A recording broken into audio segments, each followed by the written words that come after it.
सत्यनारायण व्रत कथा। नमस्कार भाइयों बहनों, जय माँ गायत्री। आप सभी का मेरे YouTube चैनल शुभकर्माही अष्टों में स्वागत है। आज पूर्णमासी के दिन सुनेंगे भगवान सत्यनारायण की व्रत कथा। पूर्णिमा का विशेष महत्व शास्त्रों में बताया गया है। माना जाता है कि इस दिन भगवान विष्णु का पूजन अर्चन करना विशेष फलदायी होता है। जो भी मनुष्य भगवान विष्णु की कृपा प्राप्त करना चाहते हैं, उनको पूर्णमासी के दिन भगवान विष्णु की इस कथा का स्मरण करना चाहिए और उनका पूजन करना चाहिए। सत्यनारायण की कथा सुनने से भगवान की हमेशा कृपा बनी रहती है। जीवन के संकट, कलेश, दरिद्रता जैसी समस्याएं दूर हो जाती हैं। माना जाता है कि जो भी मनुष्य श्रद्धा भाव से इस कथा का स्मरण करता है और दूसरों को इस कथा को सुनाता है, तो ऐसा करने से भगवान लक्ष्मी नारायण की कृपा सदैव उस घर में बनी रहती है। माना जाता है कि जो भी मनुष्य श्रद्धा भाव से इस कथा को सुनता है, उस घर में लक्ष्मी का निवास होता है। क्योंकि जिस घर में भगवान नारायण का स्मरण होता है, उस घर में माता लक्ष्मी सदा ही निवास करती हैं। क्योंकि माता लक्ष्मी नारायण की अर्धांगिनी है और जिस घर में उनके पति का लोग स्मरण करते हैं, उस घर में उनकी पत्नी सदा निवास करती हैं। इसलिए भगवान लक्ष्मी नारायण की कृपा प्राप्ति के लिए, जीवन की मनोकामनाएं पूर्ति के लिए इस कथा को अवश्य सुनना चाहिए और आपके जो अपने हैं उन्हें भी सुनाना चाहिए। आप सभी से अनुरोध है, अगर आप मेरे चैनल पर पहली बार आए हैं तो प्लीज़ हमारे चैनल को सब्सक्राइब, वीडियो को लाइक और वीडियो को ज़्यादा से ज़्यादा शेयर अवश्य करें, ताकि आपके साथ साथ आपके अपने भी भगवान सत्यनारायण की इस व्रत कथा को सुनकर लाभ ले सकें। नैमिषारण्य तीर्थ में सौनकादि 88,000 ऋषियों ने श्री सूत जी से पूछा कि हे प्रभु, इस कलयुग में वेद विद्या रहित मनुष्यों को प्रभु भक्ति किस प्रकार प्राप्त हो सकती है तथा उनका उद्धार कैसे होगा। हे मुनि श्रेष्ठ, कोई ऐसा तप, ऐसा कोई व्रत बताइए जिससे थोड़े समय में ही पुण्य प्राप्त हो सके और मनोवांछित फल की प्राप्ति हो सके। इस प्रकार की कथा सुनने की हमारी इच्छा है। सर्वशास्त्रों के ज्ञाता सूत जी कहते हैं कि हे वैष्णवों, आप सभी ने प्राणियों के हित की बात पूछी है, इसलिए मैं एक ऐसे श्रेष्ठ व्रत को आप लोगों को बताऊंगा जिसे नारद जी ने लक्ष्मी नारायण जी से पूछा था और लक्ष्मीपति ने मुनि श्रेष्ठ नारद जी से कहा था कि आप सब इसे ध्यान से सुनिए। एक समय की बात है, योगी राज नारद जी दूसरे के हित की इच्छा के लिए अनेकों लोकों में घूमते हुए मृत्यु लोक में आ पहुँचे। यहाँ उन्होंने अनेक योनियों में जन्मे प्रायः सभी मनुष्यों को अपने अपने कर्मों द्वारा अनेकों दुखों से पीड़ित देखा। उनका दुख देख नारद जी सोचने लगे कि कैसा यत्न किया जाए जिसके करने से निश्चित रूप से मानव के दुखों का अंत हो जाए। इसी विचार पर मनन करते हुए वह विष्णु लोक पहुँचे। वहाँ वह देवों के ईश भगवान नारायण की स्तुति करने लगे, जिनके हाथों में शंख, चक्र, गदा और पद्म थे, गले में वरमाला पहने हुए थे। स्तुति करते हुए नारद जी कहते हैं कि हे भगवान, आप अत्यंत शक्ति से संपन्न हैं, मन तथा वाणी भी आपको नहीं पा सकती। आपका यदि मध्य तथा अंत नहीं है, निर्गुण स्वरूप सृष्टि के कारण भक्तों के दुख को दूर करने वाले आपको मेरा नमस्कार है। नारद जी की स्तुति सुनकर भगवान विष्णु कहते हैं कि हे मुनि श्रेष्ठ, आपके मन में क्या बात है? आप किस काम के लिए यहाँ आए हैं, उसे निसंकोच कहो। इस पर नारद जी कहते हैं कि मृत्यु लोक में अनेक योनियों में जन्मे मनुष्य अपने कर्मों के द्वारा अनेक दुखों को भोग रहे हैं और दुखी रह रहे हैं। हे प्रभु, आप मुझ पर दया रखते हैं। तो कृपया करके बताइए कि वो मनुष्य थोड़े प्रयास से ही अपने दुखों से कैसे छुटकारा प्राप्त कर सकते हैं। भगवान श्री नारायण कहते हैं कि मनुष्य की भलाई के लिए तुमने बहुत अच्छी बात पूछी है, जिसके करने से मनुष्य मोह से छूट जाता है। वह बात मैं तुमसे कहता हूँ, सो उसे ध्यान पूर्वक सुनो। स्वर्ग लोक व मृत्यु लोक दोनों में एक दुर्लभ उत्तम व्रत है जो पुण्य देने वाला है। आज प्रेमवश होकर मैं तुम्हें उसके बारे में बताता हूँ। भगवान सत्यनारायण कहते हैं कि सत्यनारायण भगवान का यह व्रत है। अच्छी तरह विधान पूर्वक करके मनुष्य तुरंत ही यहाँ सुख भोग कर मरने के बाद मोक्ष को प्राप्त करता है। भगवान श्री हरि के वचन सुनकर नारद जी कहते हैं कि उस व्रत का फल क्या है, उसका विधान क्या है, यह व्रत किसने किया था और इस व्रत को किस दिन करना चाहिए, सविस्तार करके आप कृपया करके मुझे बताएं। भगवान नारद की बात सुनकर भगवान नारायण कहते हैं कि दुख व शोक को दूर करने वाला यह व्रत सभी स्थानों पर विजय दिलाने वाला है। मानव को भक्ति व श्रद्धा के साथ शाम को श्री सत्यनारायण की पूजा धर्म परायण होकर ब्राह्मणों व बंधुओं के साथ करनी चाहिए। भक्ति भाव से ही नैवेद्य केले का फल, घी, दूध और गेहूं का आटा सवाया लें। गेहूं के स्थान पर साठी का आटा, शक्कर तथा गुड़ लेकर वह सभी भक्षण योग्य पदार्थों को मिलाकर भगवान को भोग लगाएं। ब्राह्मणों सहित बंधु बांधवों को भी भोजन कराएं। उसके बाद स्वयं भोजन करें। भजन कीर्तन के साथ भगवान की भक्ति में लीन हो जाएं। इस तरह से सत्यनारायण भगवान का यह व्रत करने पर मनुष्य की सारी मनोकामनाएं निश्चित रूप से पूरी होती हैं। इसी कलिकाल अर्थात कलयुग में मृत्यु लोक में मोक्ष का यही सबसे सरल और उत्तम उपाय बताया गया है।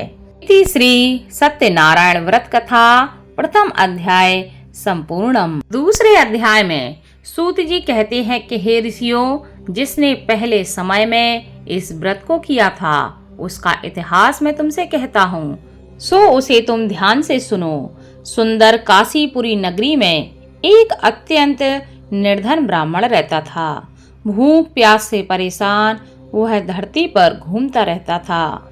ब्राह्मणों से प्रेम करने वाले भगवान ने एक दिन ब्राह्मण का वेश धारण करके उसके पास जाकर पूछा, हे विप्र, नित्य दुखी होकर तुम पृथ्वी पर क्यों घूमते रहते हो?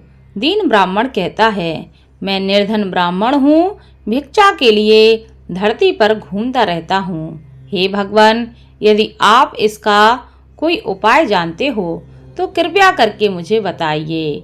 वृद्ध ब्राह्मण कहता है कि सत्यनारायण भगवान मनोवांछित फल देने वाले हैं, इसलिए तुम उनका पूजन करो। ऐसा करने से मनुष्य के सभी दुख दूर हो जाते हैं और मनुष्य को दुखों से मुक्ति मिलती है। वृद्ध ब्राह्मण बनकर आए सत्यनारायण भगवान उस निर्धन ब्राह्मण को व्रत का सारा विधान बताकर अंतर ध्यान हो जाते हैं। ब्राह्मण मन ही मन सोचने लगा कि जिस व्रत को वृद्ध ब्राह्मण करने को कह गया है मैं उसे जरूर करूँगा। यह निश्चय करने के बाद उसे रात में नींद नहीं आई। वह सवेरे उठकर सत्यनारायण भगवान के व्रत का निश्चय करके भिक्षा के लिए चल दिया। उस दिन निर्धन ब्राह्मण को भिक्षा में बहुत सारा धन मिला, जिससे उसने बंधु बांधवों के साथ मिलकर भगवान श्री सत्यनारायण का व्रत संपन्न किया। भगवान सत्यनारायण का व्रत संपन्न करने के बाद वह निर्धन ब्राह्मण सभी दुखों से छूट गया और अनेक प्रकार की संपत्तियों से युक्त हो गया। उसी समय से यह ब्राह्मण हर माह इस व्रत को करने लगा। इस तरह से सत्यनारायण भगवान के व्रत को जो मनुष्य करेगा वह सभी प्रकार के पापों से छूटकर मोक्ष को प्राप्त होगा। जो मनुष्य इस व्रत को करेगा वह भी सभी दुखों से मुक्त हो जाएगा। सूत जी कहते हैं कि इस तरह से नारद जी से नारायण जी ने कहा था कि सत्यनारायण व्रत को मैंने तुमसे कहा है। हे विप्रो, अब मैं क्या कहूँ। ऋषि कहते हैं कि हे मुनिवर, संसार में उस विप्र से सुनकर और किस किस ने इस व्रत को किया है, हम सब इस बात को सुनना चाहते हैं। इसके लिए हमारे मन में श्रद्धा का भाव है। सूत जी कहते हैं कि हे मुनियों, जिस जिसने इस व्रत को किया है वह सब सुनो। एक समय वही विप्र धन व ऐश्वर्य के अनुसार अपने बंधु बांधवों के साथ इस व्रत को करने को तैयार हुआ। उसी समय एक लकड़ी बेचने वाला बूढ़ा आदमी आया और लकड़ियां बाहर रखकर अंदर ब्राह्मण के घर जा पहुंचा। प्यास से दुखी वह लकड़हारा उनको व्रत करते देखकर विप्र को नमस्कार करके पूछने लगा कि आप यह क्या कर रहे हैं तथा इसे करने से क्या फल प्राप्त होता है, कृपया मुझे बताइए। ब्राह्मण ने कहा कि सब मनोकामनाओं को पूरा करने वाला यह सत्यनारायण भगवान का व्रत है। इनकी कृपा से ही मेरे घर में धन धान्य आदि की वृद्धि हुई है। हे विप्र, सत्यनारायण व्रत के बारे में जानकर लकड़हारा बहुत प्रसन्न हुआ। चरणामृत लेकर वह प्रसाद खाने के बाद अपने घर गया। लकड़हारे ने अपने मन में संकल्प किया कि आज लकड़ी बेचने से जो धन मिलेगा उसी से सत्यनारायण भगवान का उत्तम व्रत करूंगा। मन में इस विचार को ले बूढ़ा आदमी सिर पर लकड़ियां रखकर उस नगर में बेचने चला गया जहां धनी लोग ज्यादा रहते थे। उस नगर में उसे अपनी लकड़ियों का दाम पहले से 4 गुना अधिक प्राप्त होता है। बूढ़ा प्रसन्नता के साथ दाम लेकर केले, शक्कर, घी, दूध, दही और गेहूं का आटा ले आता है और भगवान सत्यनारायण के व्रत की अन्य सामग्रियां लेकर अपने घर गया। वहां उसने अपने बंधु बांधवों को बुलाकर विधि विधान से सत्यनारायण भगवान का पूजन और व्रत किया। इस व्रत के प्रभाव से वह बूढ़ा लकड़हारा धन, पुत्र आदि से युक्त होकर संसार के समस्त सुख भोग कर अंतकाल में वैकुंठ धाम को चला गया। इति श्री सत्यनारायण व्रत कथा द्वितीय अध्याय संपूर्णम। तृतीय अध्याय में सूत जी कहते हैं कि हे मुनि श्रेष्ठ, अब आगे की कथा मैं तुमसे कहता हूँ। पहले समय में उल्का मुख नाम का एक बुद्धिमान राजा था। वह सत्यवक्ता और जितेंद्रिय था। प्रतिदिन देव स्थानों पर जाता था और निर्धनों को धन देकर उनके कष्ट दूर करता था। उसकी पत्नी कमल के समान मुख वाली तथा सती साध्वी थी। भद्रशिला नदी के तट पर उन दोनों ने श्री सत्यनारायण भगवान का व्रत किया। उसी समय साधु नाम का एक वैश्य आया। उसके पास व्यापार करने के लिए बहुत सा धन भी था। राजा को व्रत करते देखकर वह विनय के साथ पूछने लगा कि हे राजन, भक्ति भाव से पूर्ण होकर आप यह क्या कर रहे हैं? मैं सुनने की इच्छा रखता हूँ, कृपया करके इसके बारे में मुझे बताएं। राजा कहता है कि हे साधु, अपने बंधु बांधवों के साथ पुत्रादि की प्राप्ति के लिए एक महाशक्तिमान श्री सत्यनारायण भगवान का व्रत व पूजन कर रहा हूँ। राजा के वचन सुनकर साधु आदर से कहता है कि हे राजन, मुझे इस व्रत का सारा विधान बताइए। आपके कथनानुसार मैं भी इस व्रत को करूँगा। मेरी भी संतान नहीं है और इस व्रत को करने से निश्चित रूप से मुझे भी संतान की प्राप्ति होगी। राजा से व्रत का सारा विधान सुनकर व्यापार से निर्वृत्त हो वह अपने घर जा पहुंचा। साधु वैश्य ने अपनी पत्नी को संतान देने वाले इस व्रत का वर्णन कह सुनाया और कहा कि जब मेरी संतान होगी तब मैं इस व्रत को करूंगा। साधु ने इस तरह के वचन अपनी पत्नी लीलावती से कहे। एक दिन लीलावती पति के साथ आनंदित हो सांसारिक धर्म में प्रवृत्त होकर सत्यनारायण भगवान की कृपा से गर्भवती हो गई। 10वें महीने में उसके गर्भ से एक सुंदर कन्या का जन्म हुआ। दिनों दिन वह ऐसे बढ़ने लगी जैसे कि शुक्ल पक्ष का चंद्रमा बढ़ता है। माता पिता ने अपनी कन्या का नाम कलावती रखा। एक दिन लीलावती ने मीठे शब्दों में अपने पति को याद दिलाया कि आपने सत्यनारायण भगवान के जिस व्रत को करने का संकल्प लिया था उसे करने का समय आ गया है। आप इस व्रत को करिए। साधु कहता है कि हे प्रिय, इस व्रत को मैं उसके विवाह पर करूंगा। इस प्रकार अपनी पत्नी को आश्वासन देकर वह नगर को चला गया। कलावती पिता के घर में रहकर वृद्धि को प्राप्त हो गई। साधु ने एक बार नगर में अपनी कन्या को सखियों के साथ देखा तो तुरंत ही दूत को बुलाया और कहा कि मेरी कन्या के लिए योग्य वर ढूंढ कर लाओ। साधु की बात सुनकर दूत कंचन नगर में जा पहुंचा और वहां देखभाल करके लड़की के सुयोग्य बाणिक पुत्र को ले आया। सुयोग्य लड़के को देखकर साधु ने बंधु बांधवों को बुलाकर अपनी पुत्री का विवाह कर दिया। लेकिन दुर्भाग्य की बात ये कि साधु ने अभी भी सत्यनारायण भगवान का व्रत नहीं किया। इस पर भगवान सत्यनारायण को क्रोध आ गया और उन्होंने श्राप दिया कि साधु को अत्यधिक दुख मिले। अपने कार्य में कुशल साधु बनिया जमाई को लेकर समुद्र के पास स्थित होकर रत्नाशारपुर नगर में गया। वहां जाकर दामाद ससुर दोनों मिलकर चंद्रकेतु राजा के नगर में व्यापार करने लगे। एक दिन भगवान सत्यनारायण की माया से एक चोर राजा का धन चुराकर भाग रहा था।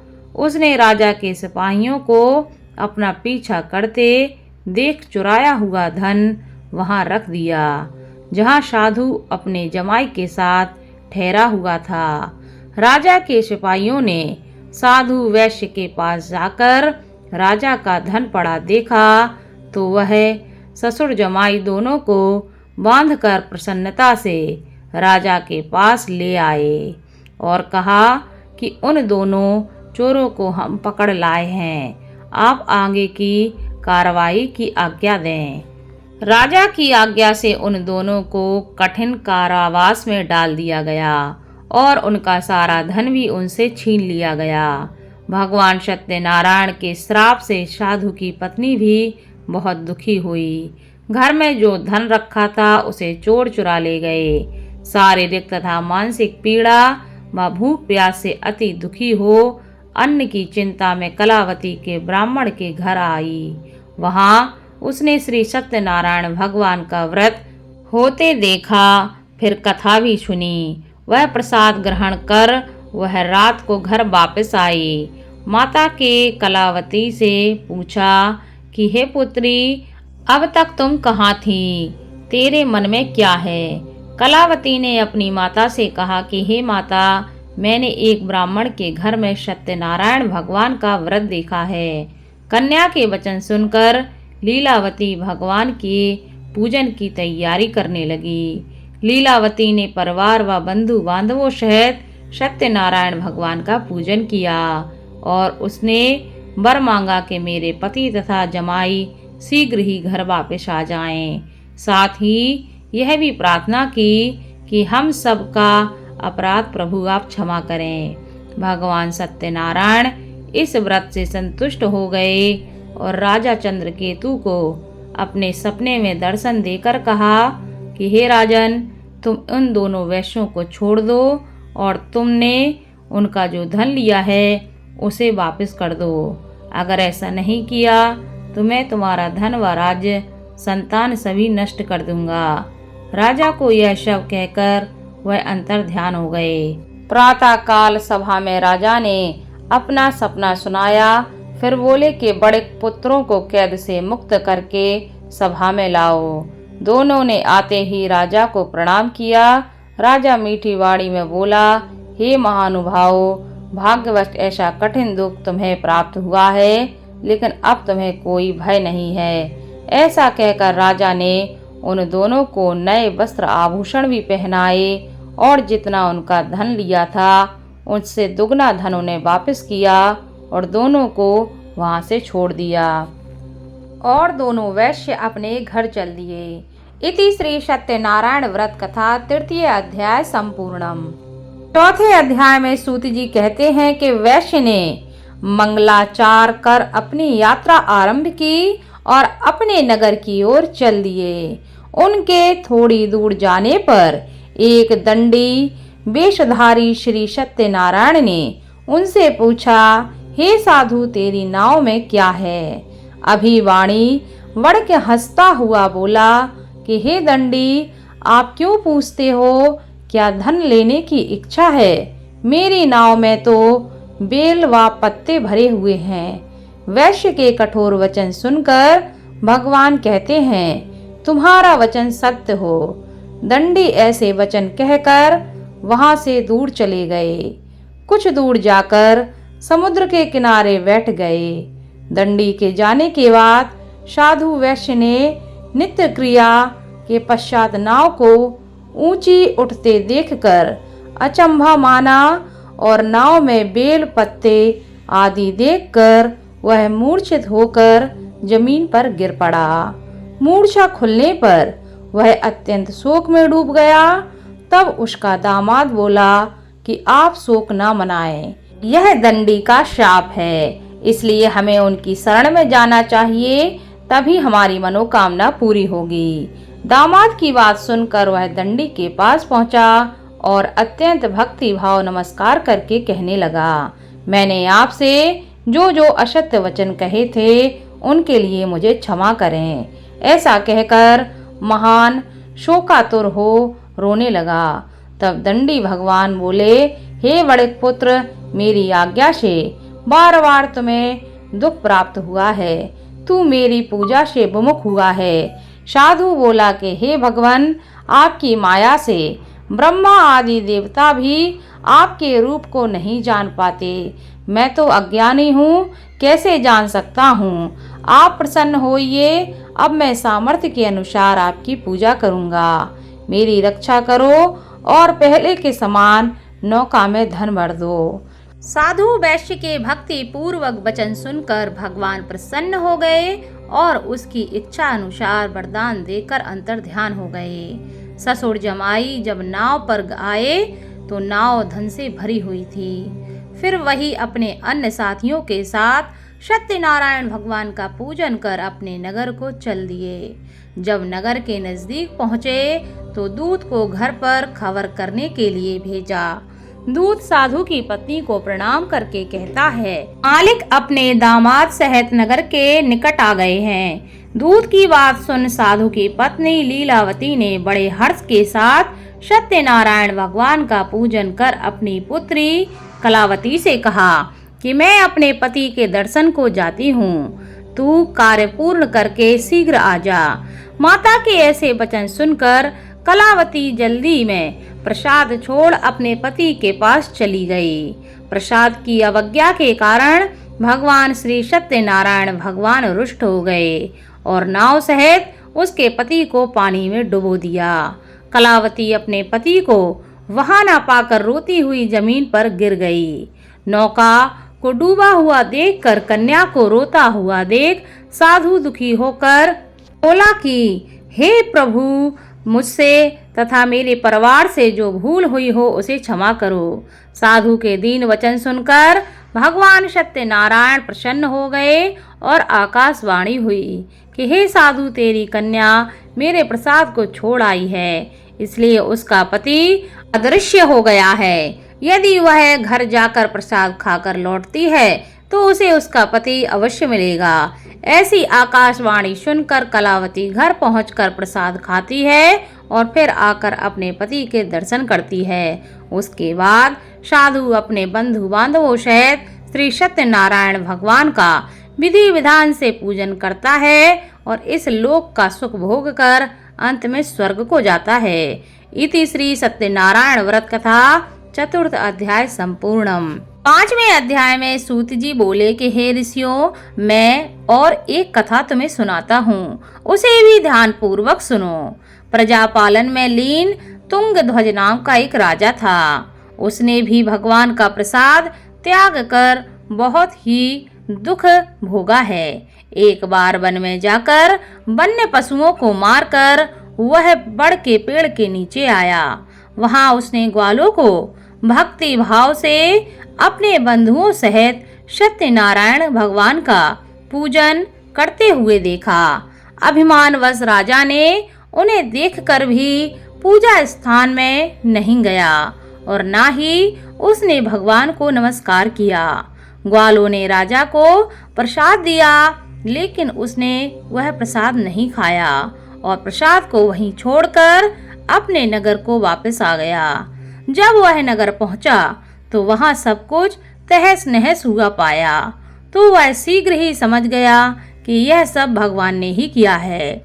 वह दोबारा ग्वालों के पास पहुंचा और विधि पूर्वक पूजा करके प्रसाद खाया और अपनी गलती मानकर भगवान से क्षमा याचना की। भगवान सत्यनारायण की कृपा से सब कुछ पहले जैसा हो गया।